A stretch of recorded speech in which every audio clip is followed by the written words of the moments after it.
Assalamualaikum warahmatullahi wabarakatuh.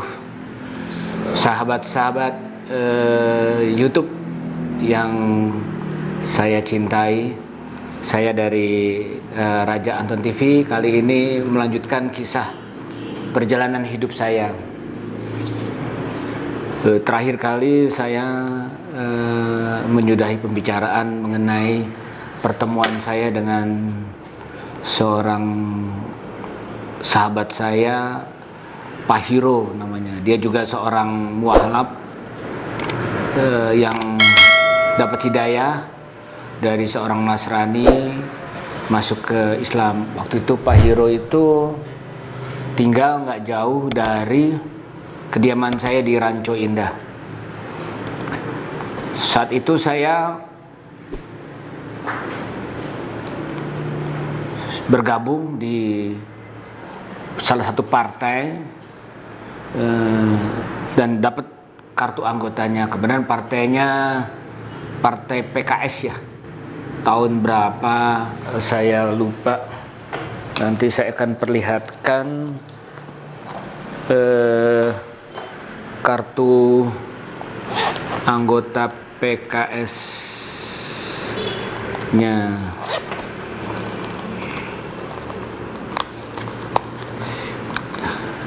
Ini sambil ini kebenaran.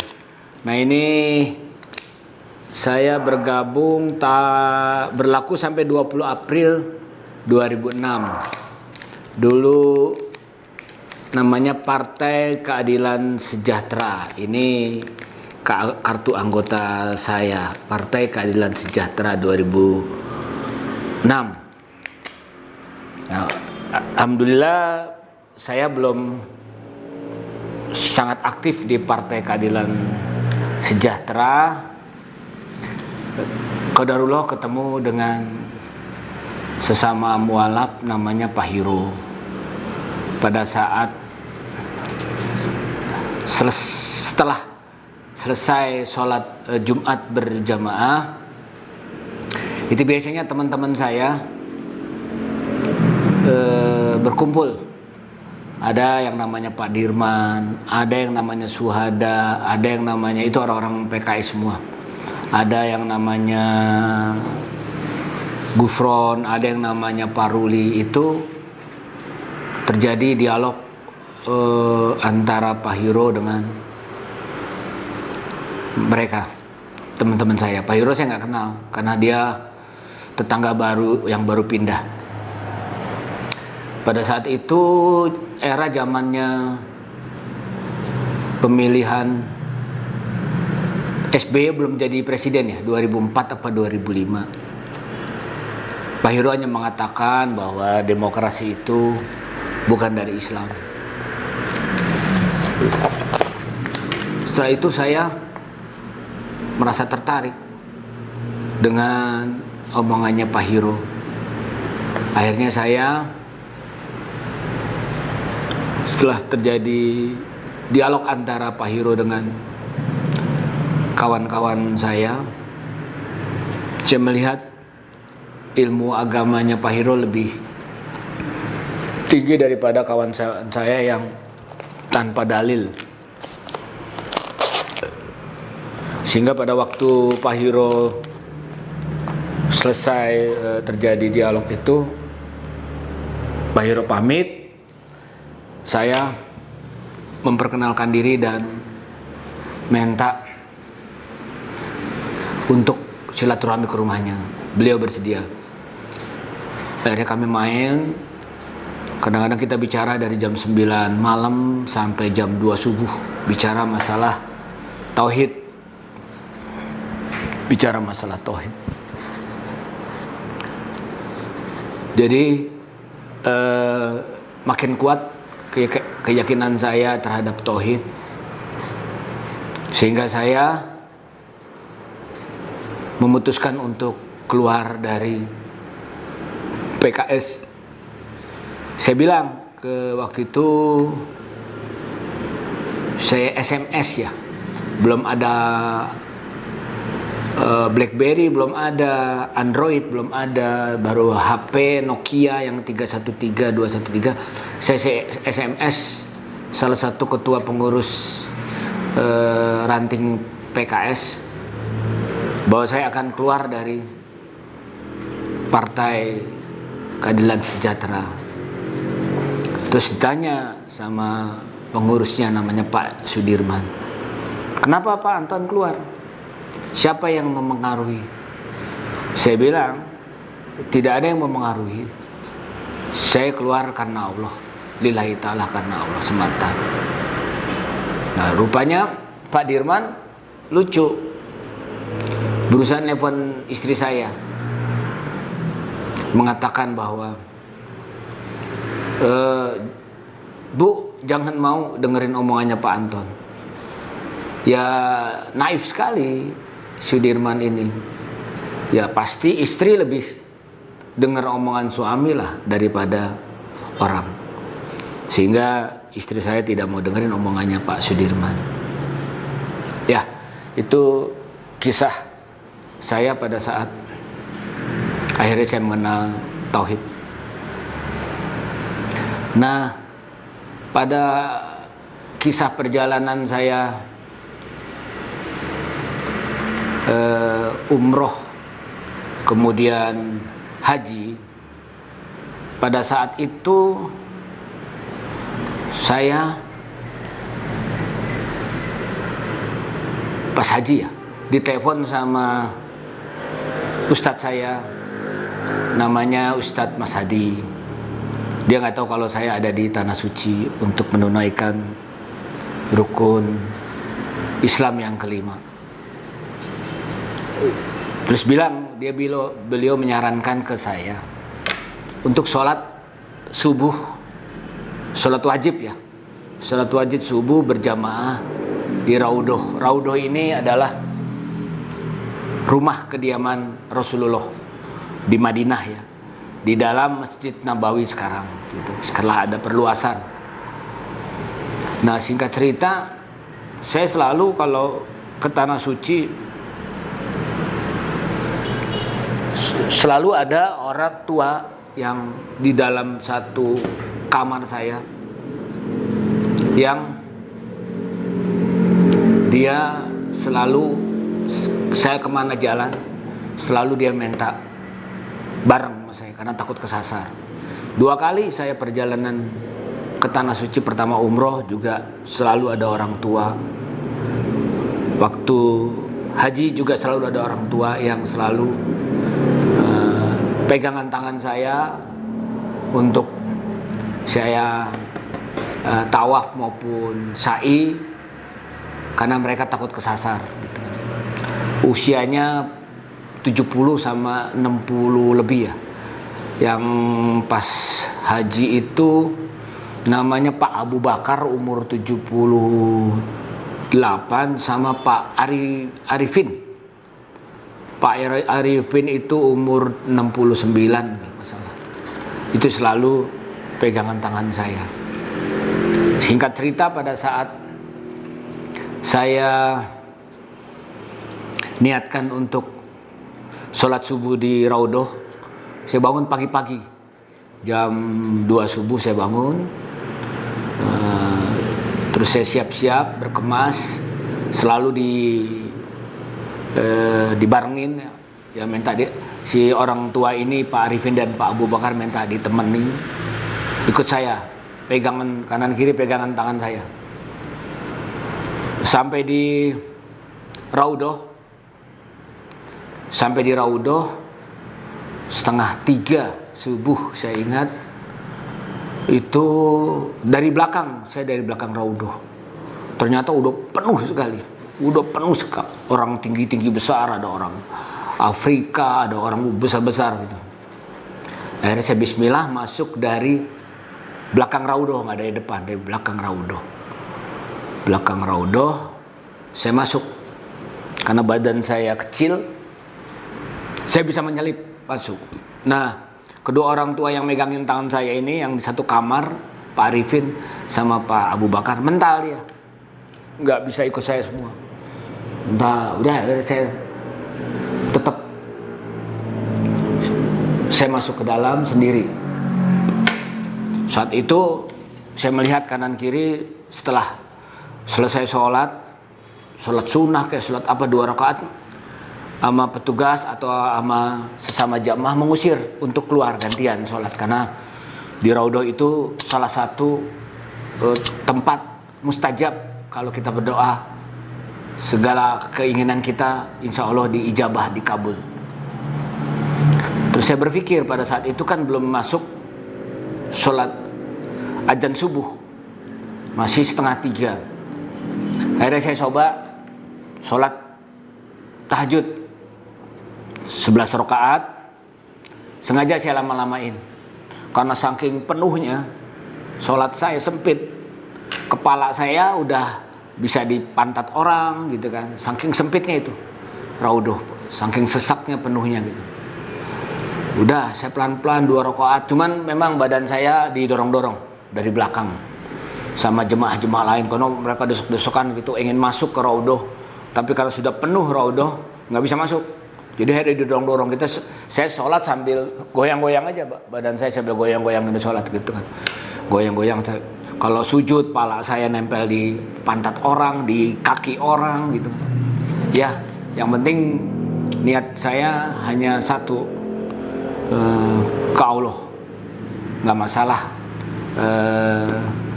Kepala saya nempel di pantat orang, di kaki orang, terus sampai selesai 11 rakaat. Setelah selesai saya pikir juga mau ngapain lagi nih, pasti saya diusir. Akhirnya saya duduk di samping orang. Orang itu besar banget di sebelah saya badan saya tenggelam sama orang itu, kayaknya orang kulit hitam Afrika, badannya besar. Alhamdulillah saya di sebelah orang itu nggak disuruh keluar. Biasanya kalau orang mereka sudah setelah sholat sunnah kayak sholat apa di Raudhah disuruh keluar gantian. Memang saya niatnya pengen dapat sholat wajib, sholat subuh di Raudhah. Alhamdulillah begitu azan berkumandang selesai, reda, tidak lagi dorong-dorongan, semua pada duduk rapih. Saya bersyukur, alhamdulillah. Sampai juga waktunya sholat subuh berjamaah di Raudhah. Selesai waktu sholat subuh di Raudhah, saya cuma minta kebenaran ibu saya, keluarga saya masih 80%, 90% mungkin non muslim, Nasrani, ada yang Protestan, ada yang Katolik. Mami saya pun masih Katolik. Saya coba berdoa, saya minta juga doa-doa yang lain. Saya cuma berdoa ke Allah supaya ibu saya atau mami saya itu dapat hidayah. Karena kita mendoakan keselamatan dan mendoakan yang lain-lainnya nggak bisa, karena lain akidah.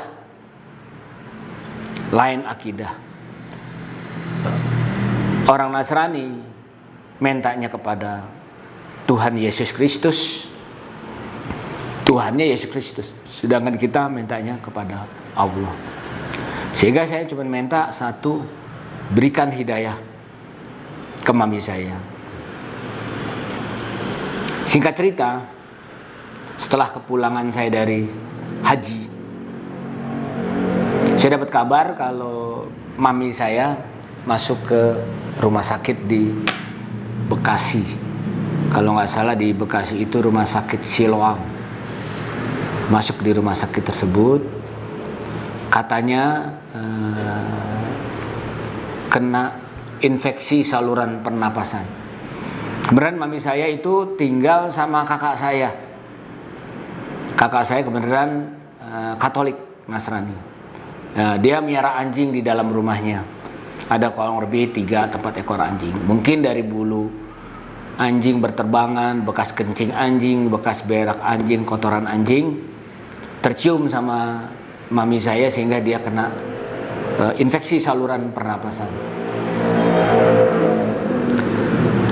Setelah pulih, sembuh, keluarga semua sepakat bagaimana kalau Mami tinggal di rumah saya, rumah Anton katanya. Saya paling bungsu, sebenarnya saya paling bungsu. Ya, keluarga sepakat semuanya karena di rumah Anton nggak ada anjing, biar tidak kena lagi infeksi saluran pernapasan. Sedangkan kakak-kakak saya yang lain mungkin rumahnya nggak cukup kamarnya, sehingga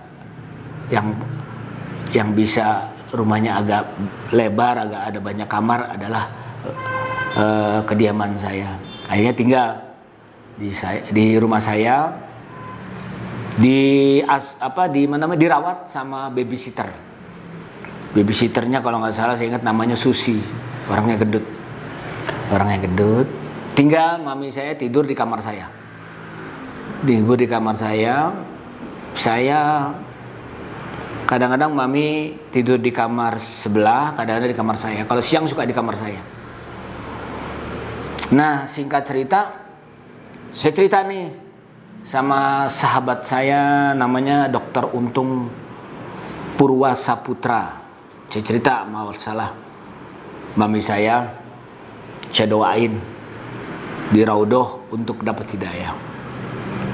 Dokter Untun menyarankan ke saya, udah, Ji, panggil saya Haji kali ya, itu ditalkin aja di kupingnya kalimat syahadat katanya, la ilaha illallah, terus aja begitu, lama-lama dia pasti ikut, kata Dokter Untung nih. Dokter Untung juga nih seorang pensiunan di Departemen Kesehatan yang sudah berangkat haji 29 kali, umroh juga udah berpuluh-puluh kali dari pemerintah Indonesia.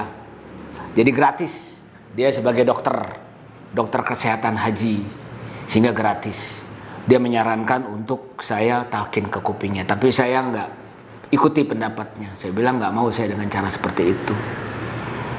Nah, singkat cerita, kurang lebih setelah kesembuhan Mami saya dari rumah sakit, tinggal di saya hampir 1 bulan. Kebetulan saya pulang jam habis asar ya. Saya pulang habis asar dari kegiatan kerja saya, langsung saya ke kamar saya. Mami saya lagi tiduran di situ.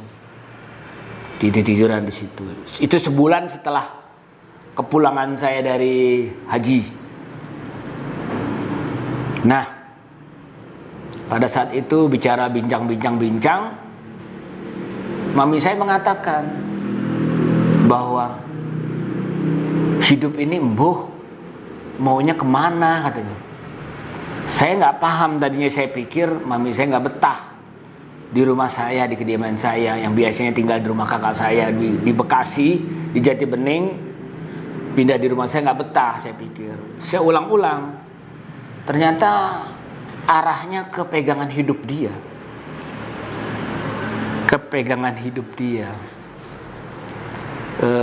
Agama, kepercayaan dia. Terus saya tanya, maksud Mami apa? Ya mboh nih aku hidup ini.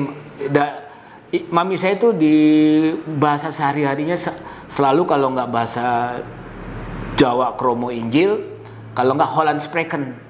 Karena sempat dalam zaman penjajahan itu Mami saya dipekerjakan sama orang Belanda ini sebagai ngelatih warga di kampung di Solo untuk ngejahit.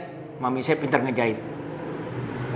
Nah, Mami ngomong begitu, "Mboh iki hidup ini," katanya, "arep kemana, mau kemana," kata dia gitu kan. Ya saya bilang mau ke Allah Mi. Nah, terus Mami maunya apa? Saya tanya gitu kan. Mami terserah kowe, maksudnya terserah saya katanya. Terus saya tanya, kalau memang Mami bingung dengan pegangan Mami sekarang, Mami mau nggak ikut agama saya? Saya bilang gitu kan. Terserah kata Mami. Bener Mi, saya ulang-ulang. Terserah. Akhirnya saya bikin rekaman. Bener ya Mi? Bener katanya. Akhirnya saya bimbing. Kalau gitu Mi, ikutin apa kata Anton. Saya ucapkan asyhadu alla ilaha illallah. Terus mami saya juga ngikutin asyhadu alla ilaha illallah, walaupun suaranya pelo itu udah mati kata karena nggak terbiasa berbahasa Arab atau berbahasa Al-Quran, bahasanya seperti itu. Wa asyhadu anna Muhammadar Rasulullah. Sampai terakhir saya bimbing sampai selesai syahadat. Setelah selesai syahadat, mami saya tanya, Mi, gimana Mi perasaannya? Terus mami bilang, tenang katanya. Oh, syukur deh Mi, gitu, tenang. Nah, ya waktu itu saya berpikir nggak ada ternilai buat saya. Mau dikasih gunung emas, 2 gunung emas pun nggak ada nilainya. Mami saya bisa saya bawa dapat hidayah memeluk agama Islam.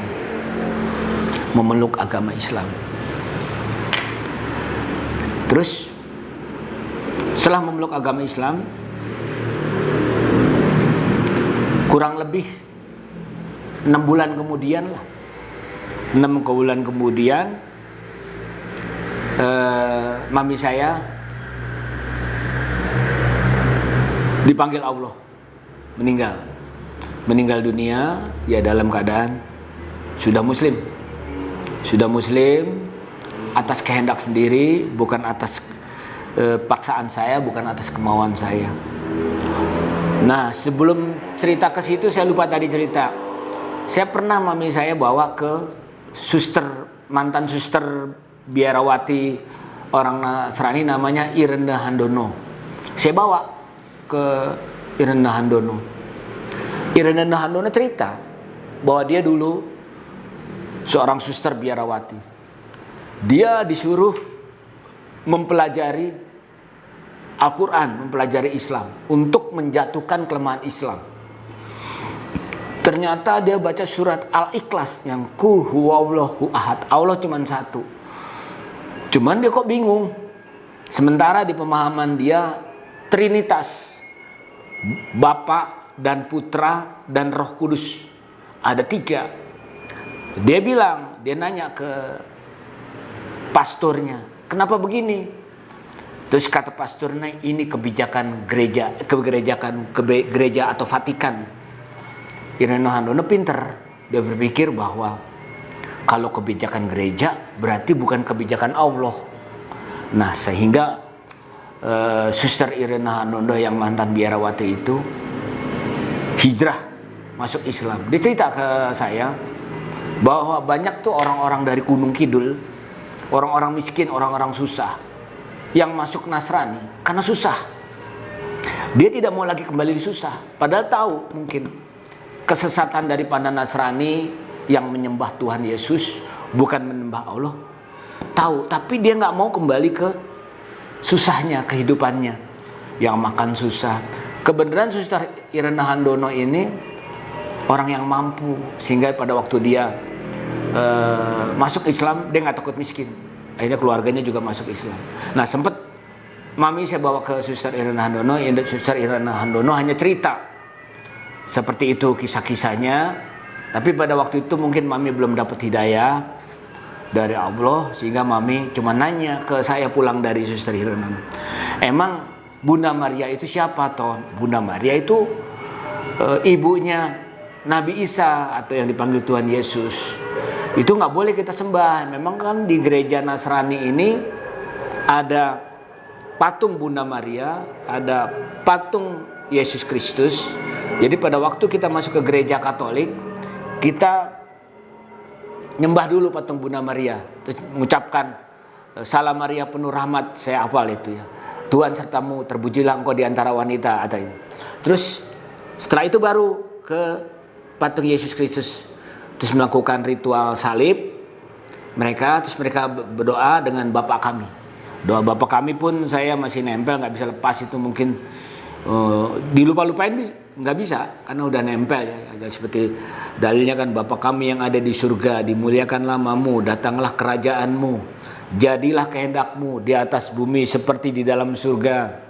Terus janganlah engkau melakukan percobaan seperti kami pun, janganlah engkau melakukan kesalahan seperti kami pun yang mengampuni yang bersalah kepada kami. Janganlah kamu melakukan percobaan. Nah, itu lupa saya. Belibet-belibet agak lupa. Jadi masih nempel di kepala saya doa Bapa kami. Ya kata-katanya sih bagus, tapi sudah tidak perlu dipakai lagi di orang Islam ya, gitu kan. Jadi itu kisah perjalanan hidup saya sehingga mami saya masuk Islam. Dan masih ada lagi kisahnya, kakak saya kadang-kadang nelfon saya, bilang, kok kamu kehidupannya kamu seperti itu. Ya mungkin dia melihat kehidupan saya entah kenapa gitu kan, mungkin saya dianggap salah sama Tuhan Yesus. Mungkin tujuan kakak saya baik, untuk saya kembali lagi ke agamanya gitu kan. Tapi kakak-kakak saya sayang sama saya, tapi mungkin saya bilang dalam hati saya gitu, saya nggak mau bantah. Sekalipun 2 gunung emas, 10 gunung emas diberikan ke saya untuk saya pindah lagi ke Nasrani, saya tidak akan bersedia. Karena sudah saya yakinin bahwa yang paling benar, yang paling hak hanya Islam. Ada sementara orang yang mengatakan bahwa semua agama sama. Betul. Sama dalam hal apa? Sama dalam hal dosa besar. Dosa besar semua sama. Nggak boleh mencuri, nggak boleh membunuh, nggak boleh berzina, nggak boleh ngerampok, nggak boleh nipu. Semua sama. Dalam sisi dosa besar semua sama. Tapi dalam sisi akidah, dalam sisi tauhid, semua rusak. Hanya Islam yang menyembah Allah. Orang Nasrani menyembah seorang nabi yang dianggap bisa menghidupkan orang mati, bisa menyembuhkan orang lumpuh, bisa menyembuhkan orang buta, dianggapnya Tuhan Yesus, dianggapnya Tuhan. Sehingga salah kaprah. Dan apalagi Hindu, Buddha gitu kan. Mungkin mereka lebih ke dewa-dewi yang lebih parah lagi. Jadi berhubungan dengan jin, alam jin. Semua ini ibaratnya kalau ada gempa bumi, karena jin penghuni di pohon itu sudah diusik sama baliho-baliho partai-partai yang memancang tokoh-tokoh dia yang akan mau jadi calon apalah gitu kan, sehingga terganggu pada pergi itu jin-jinnya, sehingga bikin tsunami, bikin ini. Nah ini saya pernah dengar sendiri dari orang Hindu dan Buddha seperti itu. Jadi lebih parah lagi gitu kan.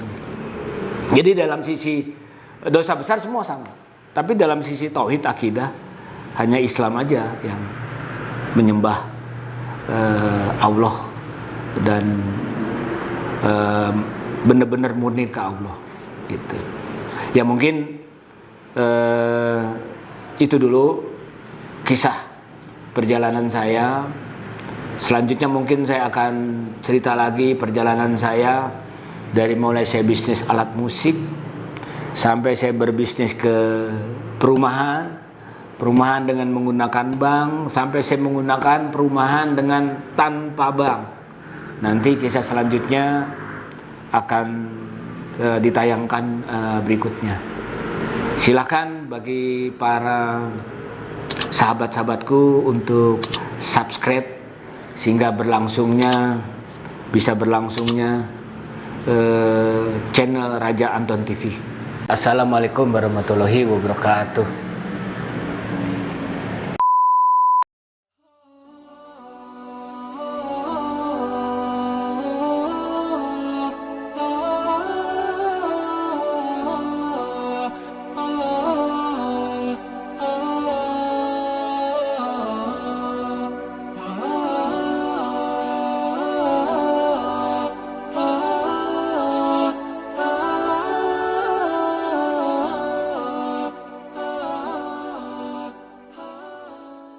Mau beli rumah tanpa riba?